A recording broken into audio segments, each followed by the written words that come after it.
So mi naitwa Nazo na hii ni Njoo Tuchore na Melody. Ni channel ambayo unapata mafunzo ya muziki, namna gani unaweza ukaandika nyimbo kali. Kama ni mfuatiliaji, naamini tokea tulipoanzia mpaka sasa tulipofikia, unaelewa hii channel inahusiana na nini. Na kama wewe sio mtumiaji, basi subscribe, bonyeza alama ya kengele ili uwe wa kwanza kila nitapoachia video. Leo nina mada moja kwa wewe msanii ambaye unaanza.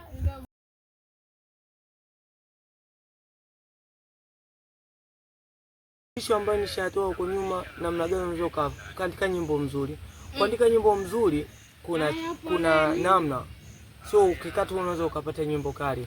Kuna namna. Kwa hiyo nilishatoa hayo mafundisho na nitaendelea kutoa mafundisho. Lakini leo nimekuja kwa wewe msanii ambaye una changamoto za kimaisha, lakini una uhitaji muziki. Tunajua kwa sasa hivi muziki unahitaji uwekezaji. Kama huna hela, ni ngumu kwenda studio, ni ngumu kwenda redio, ni ngumu kufanya video, umeona? Ni ngumu kutangaza muziki wako kwa kweli. Sasa kwa namna gani unaweza watu wakakusupport? Kwa sababu kuna watu wana vifaa, wana studio, lakini sasa huwezi kwa sio msanii mzuri alafu watu wakakusupport. Kwa hiyo namna gani unaweza ukasupportiwa, ndio kitu ambacho nimekuja leo kukufunza. Ndugu yangu, mimi nimefanya muziki kwa muda mwingi sana. Nimefanya muziki sina uhakika wa kurekodi, sina uhakika wa kufanya video, sina uhakika wa chochote kile kutokana na maisha yetu ya nyumbani. Kwanza familia zenyewe hazielewi muziki ni nini, hawajawahi kuona mafanikio ya kwenye muziki katika ukoo wao. Kwa hiyo nikutana na changamoto sana. Kilichonisaidia mpaka nikawa na rekodi nini? Kwa sababu mpaka sasa hivi nina audio zisizopungua 12 na zote ni kali ukizisikiliza ngoma zangu. Kilichonisaidia ni kuwa msanii mzuri. Namna gani unaandika nyimbo? Unaandika nyimbo moja ina maana tofauti. Verse ya kwanza imesema hivi, verse ya pili imesema hivi. Hawezi kupata kitu kizuri, umeona? Kwa hiyo mimi nikopo nimejikita kwenye kuwa mwandishi wa nyimbo. Unaandika nyimbo vizuri, umeona? Unaandika nyimbo kali.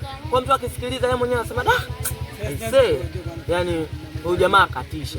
Kwa hiyo kama unahitaji usapotiwe na watu kutokana na wewe uwezo wako wa uchumi ni mdogo, jitahidi kuwa msanii mkali. Hiyo ni siri ya wewe ambaye hauna maisha mazuri, hauna biashara, hauna uhakika wa kupata biashara, hauna familia yenye kipato, umeona?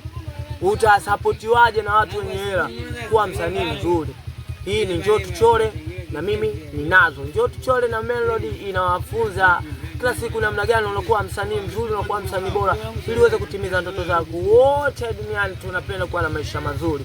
Kila mtu ambaye anatafuta kitu fulani, jua anatafuta pesa, anatafuta elimu, anafanya hivi anatafuta pesa. Na wewe kama una kipaji, hiyo ndio pesa yako. Ni namna gani tu unaweza ukatumia.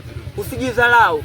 Nishawahi kuambia, mtu akikudharau huyo ndio shabiki wako wa kwanza. Mtu akikwambia wewe uweze, kuna 80% za kuwa huyo ndio shabiki yako. Kwa hiyo usije ukagombana na mtu ambaye anakuambia hauwezi hata siku moja. Mimi nishaambiwa hauwezi sana.